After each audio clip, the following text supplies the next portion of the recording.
Assalamualaikum. Waalaikumsalam. Alhamdulillah baik. Baik. Untuk sejauh ini dari Dinas Perdagangan, dari struktur organisasi secara kedinasan dari dinas ini ada berapa bidang yang dinaungi? Nah ya. Jadi kami terima kasih.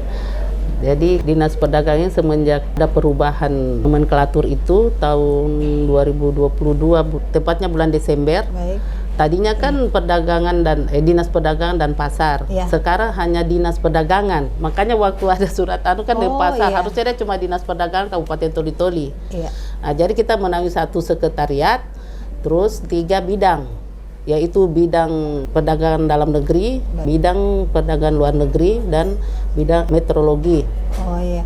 Untuk masing-masing bidang itu tupoksinya seperti apa itu, Bu? Masing-masing bidang. Kalau kita berbicara masalah tugas dan fungsinya. Baik, ya. Jadi apapun perdagangan yang ada di Kabupaten Toli-Toli ini itu menjadi tanggung jawab kita, terutama dalam hal pengawasan, dalam hal harga-harga naik, toh adanya mungkin maksudnya yang kadaluarsa. Nah, itu jadi tanggung jawab bidang perdagangan dalam negeri. Sedangkan perdagangan luar negeri itu kebetulan kami memang ada bidang itu, tapi kan kebetulan kami ini belum ada UMKM yang penjualan ekspor. Penjualan untuk ya, ekspor ke luar negeri.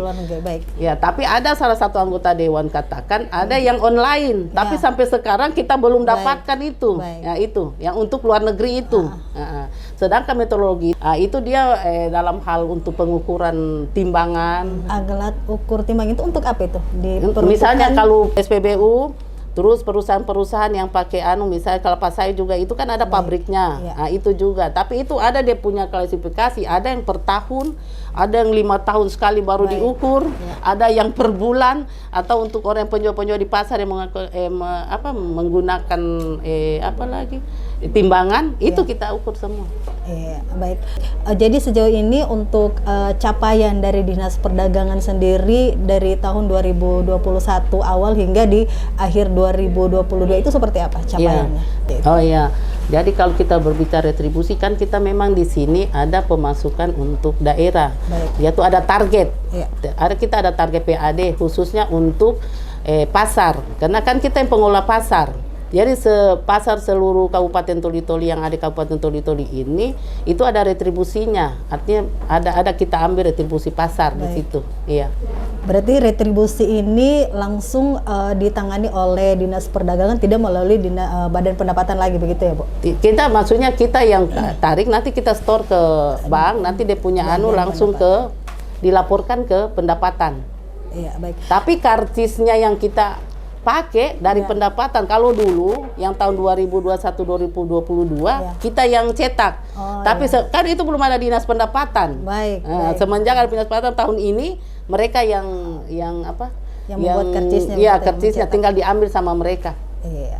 Baik, Bu Kadis, jadi sebagai bentuk perhatian dari pemerintah daerah juga dalam upaya peningkatan kinerja perdagangan sendiri, begitu Bu Kadis ya. Apakah ada memang pemberian bantuan langsung kepada para pedagang, begitu?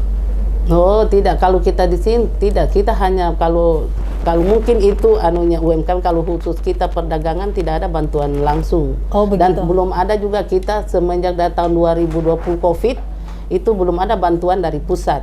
Kalau sebelum Covid itu ada bantuan untuk pembangunan pasar. Tapi 2021-2022 sampai sekarang ini belum ada bantuan dari pusat. Karena baru maksudnya saya sebagai kepala dinas kan baru ada rencana untuk ke sana apa yang kita harus minta dukungan dari pusat untuk program gitu, itu untuk program itu ya. Ya baik, dan selanjutnya nih Bu Kadis, dari salah satu upaya itu tentunya memastikan ketersediaan bahan pokok begitu ya bagi masyarakat, tentunya dengan harga terjangkau. Seberapa seringkah Dinas Perdagangan ini melakukan pengecekan ke toko-toko ya ataupun ke pasar-pasar, mengecek barang yang kadaluarsa atau yang sudah tidak layak untuk diperjualbelikan? Ya. Persoalan harga tiap hari. Karena kita sudah ada dari pusat memang laporan tiap hari. Kita pergi ini sampai siang itu harus ada laporan ke pusat. Ada kita menyangkut harga bahan 9 bahan pokok ya, 9 bahan pokok itu. Tapi kalau semua harga yang ada di Kabupaten Toli-Toli untuk melihat ketersediaan seperti tadi disampaikan barang dan juga maksudnya apakah sudah kadaluarsa atau tidak, itu setiap minggu kita turun.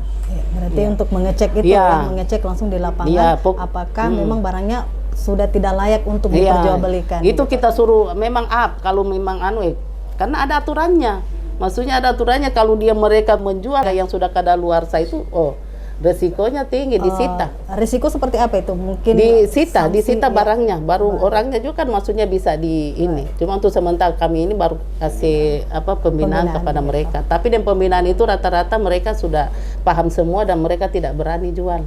Tapi untuk kasus seperti ini sudah pernah didapatkan di Toli-Toli? Sudah pernah, tapi belum saya kepala dinas. Oh, begitu. Sudah pernah tahun 2021 kalau tidak salah, atau 2022 pernah.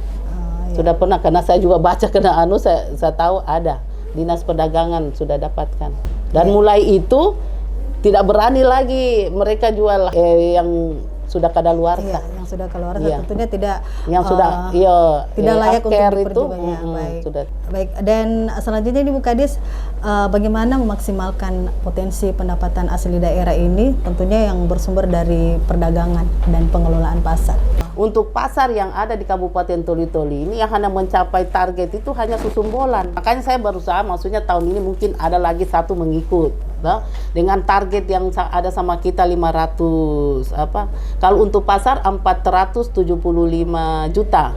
Karena kita ada si meteorologi juga dibayar. Maksudnya ada retribusi. Cuma itu kan tidak capai target, dia 25 juta. Karena maksudnya itu seperti saya sampaikan tadi. Kan maksudnya ada yang 1 tahun, ada 5 tahun baru kita periksa, ada juga yang pasar-pasar. Cuma banyak juga kalau yang rusak kita tidak ambil dia punya kalau rusak mereka punya timbangan, tidak bisa kita pungut dia punya retribusi. Cuma perlu diketahui meteorologi itu tahun depan sudah dihilangkan pungutannya, setoran tidak bisa lagi. Jadi kita hanya mengukur saja tanpa ada retribusi. Mulai tahun depan itu, makanya kita cuma tahun ini saja. Oh, berarti untuk itu diberlakukan di tahun 2024 begitu? Ya, mulai itu sudah tidak ada lagi kita pungutan untuk meteorologi. Makanya saya bilang begini, kalau kita maksudnya pasar, kita lihat per item pasar, tidak semuanya capai target. Karena yang diberikan sama kita tidak sesuai dengan yang berjualan. Tidak sesuai. Karena biasa yang menambah retribusi itu biasa pelataran. Makanya Susumbolan itu capai target di situ. Kita punya maksudnya keinginan, maksudnya bahwa pasar Bumi Harapan itu jadi pasar modern. Makanya saya berusaha, maksudnya mungkin kalau ada kesempatan untuk pergi Jakarta mungkin bisa mereka bantu. Cuma itu dulu itu sudah mau dibantu, cuma karena COVID anggarannya itu 51 miliar ya. Terkendala di situ. Sudah mau dibantu 2 tahap dia 2 tahun dengan anggaran 51 miliar untuk pembangunan Bumi Harapan menjadi pasar modern. Tapi itu terkendala dengan COVID. Makanya saya bilang kalau saya dapat di Jakarta ini mungkin bisa kita ajukan, barangkali bisa masukkan atau mereka kita masukkan sudah persyaratan apa yang harus kita lengkapi begitu. Mungkin kalau seandainya bisa dimaksimalkan pasar yang ada di Bumi Harapan itu bisa menambah PAD begitu ya. Tujuannya kan itu, maksudnya untuk dengan juga maksudnya masyarakat UMKM yang berjualan tidak hanya di sana kan sudah ini, maksudnya supaya dan juga Kabupaten Toli-Toli ini punya ikon bahwa ada pasar modern. Pasar modern kita maksud kan bukan cuma penjual ikan atau apa di situ, baju apa semua ada di situ. Artinya kalau kita bisa ibaratkan seperti Tanah Abang. Tanah Abang itu kan ada semua di situ. Kulinernya ada semua di situ, pakaiannya ada yang itu kalau yang dinamakan pasar modern. Jadi itu yang kita inginkan. Mudah-mudahan bisa Toli-Toli bisa membangun. Apakah masih saya kepala dinasnya atau yang lain bisa kita dapatkan anggaran untuk itu kan? Ini di pasar tradisional Susumbolan kita melihat banyak pedagang-pedagang sayuran yang berjualan di emperan seperti itu ya. Sepertinya penataan kota itu tidak terlihat rapi. Kira-kira bagaimana menanggulangi, apakah pedagang di situ bisa dialihkan ke pasar Bumi Harapan atau seperti apa? Ataukah mungkin mereka dibuatkan tempat tersendiri agar penataan kota itu kelihatan rapi? Jadi tidak semrawut begitu. Kalau persoalan pasar ini seluruh Indonesia sama dia punya. Kita itu sudah bagaimana menertibkan yang itu kan yang di dalam keluar.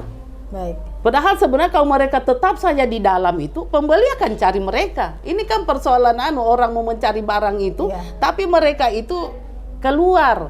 Ini kan sudah di DPR sudah marah, kita sudah pergi, kalau sudah pulang petugas itu keluar lagi mereka. Iya. Dan yang lain itu kita sampaikan bahwa Bumi Harapan itu masih ada tempat. Coba ke sana kembali ulanglah kalian ke sini. Makanya kita sudah bikin itu di situ.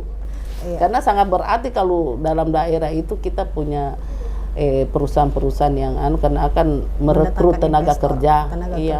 Nah, karena sekarang ini UMKM di mana-mana sudah ada semua. Artinya apa yang Bupati inginkan bahwa menghidupkan 1000 UMKM itu hampir tercapai. Karena maksudnya coba lihat, kita lihat di masjid, coba lihat UMKM yang ada di masjid, orang menjual atau apa itu, ini tinggal pembeli saja.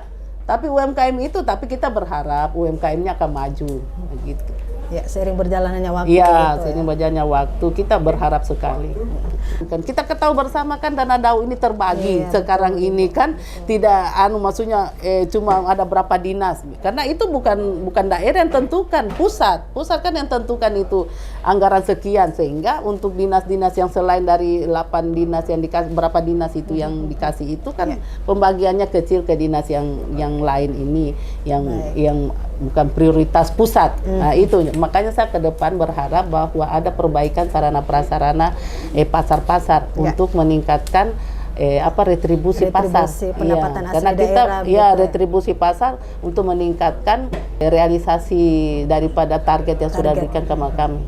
Dari 500 itu mudah-mudahan tercapai. Kita cuma bisa capai itu kalau pasar 80%, belum sampai 90%, karena itu maksudnya banyak pasar yang belum bisa kita harapkan dia punya retribusi karena penjualnya itu tidak ada sih, karena kita cuma bisa dapat dari pelataran itu kan kasih baru. Kedua juga mungkin kita ada mungkin masalah pungutan kan masih pakai perda lama, maksudnya kita kan masih terlalu rendah, sangat terendah dia punya pungutan. Misalnya kalau pelataran cuma 1.500, ada 2.000 los, kios 2.500, sangat kecil. Biasanya ketentuan begitu berapa nominalnya itu, Bu? Nah, begitu memang maksudnya sekarang kita cuma mau ingin rubah perda itu bahwa mungkin lebih ditingkatkan lain, mungkin jadi 3.000 toh tadinya apalagi kiosnya 3.000, losnya 2.500, pelataran jadi 2.000 supaya lebih meningkat. Ini kan terlalu kecil.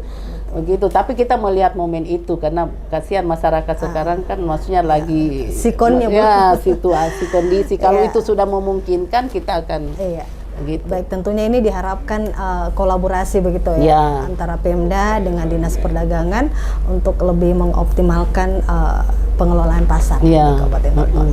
Baik, Bu Kadis, terima kasih banyak untuk sama-sama. Saya juga terima kasih. Assalamualaikum warahmatullahi wabarakatuh dan sampai jumpa.